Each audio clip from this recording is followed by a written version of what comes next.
Honda S2000. Oh, memories. I used to have one of these, a 2002 Spa Yellow Pearl. It was all that. Yeah, I remember that, but you said you used to have one? I thought it was our car. No, I am correct in what I'm saying. I believe your ride at the time was this reliability modification dependent Mazda that to this day still sits in our garage because, oh, my apex seals are broken. Oh, I need some real gas. Oh, help me. You know what? Yeah, okay.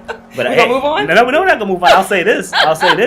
But at least the RX-7 is still with us. This S2000 is long gone. Anyway, so let's talk about the things we love about this S2000. And we're gonna get you back in a minute, but that's okay. That's all right. The first thing that we love about the S2000 is its dreamlike handling. Yep. Oh my goodness, the car turned on a dime. Very, very responsive, very tossable car in the curves and the corners. It was just really, really nice. I guess I'd say it's more like a go-kart. Yes, I would agree. Everything you're saying is correct. The car handled beautifully, especially on the back roads. I mean, the switchbacks, it was just planted. It was an excellent car. All right, so I guess I'll take the next thing that we love about the S2000. I guess the engine. The engine was we had the AP1, so it revved up to 9,000. Speaking of revving to 9,000. Speaking of, yeah, but a lot of people didn't like that because they said, you know, this young man on the dyno produced more torque than the Honda. That's disrespectful. That is. And that is very disrespectful to the S2000. But, you know, they have a point. But I think going into it, I don't think Honda did a good enough job explaining that this car was built to be revved out. I think, you know, years later, obviously, people start to appreciate the engine and for what it was. Because to me, it was a hoot to rev this car out. Me being a rotary lover sometimes.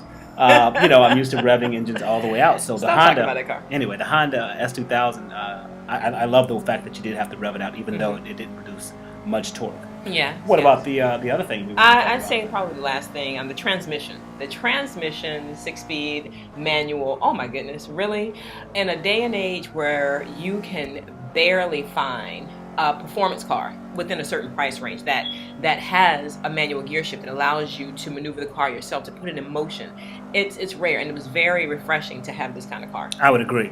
I mean, the only thing I'll say about the transmission is the fact that the transmission was so good at stoplights. I used to go through all the gears just to go through all the gears. So, I mean, the transmission was better than my RX-7. Did you have to do that because your RX-7 was broken down most of the time, so you had to spend some time in the S2000? Let's move on. So, let's move on. So, the last thing we want to talk about is the lap time. Oh, yes. Bernese Alps on Forza 6. So, we do it 4 times. The fastest lap is the one we provide you, and we got a time of? I think it was at 2:06.086. So 2 minutes and 6 seconds. That's out of 4. All right. We'll see you guys next time. Thanks for joining us. Looking forward to the next one.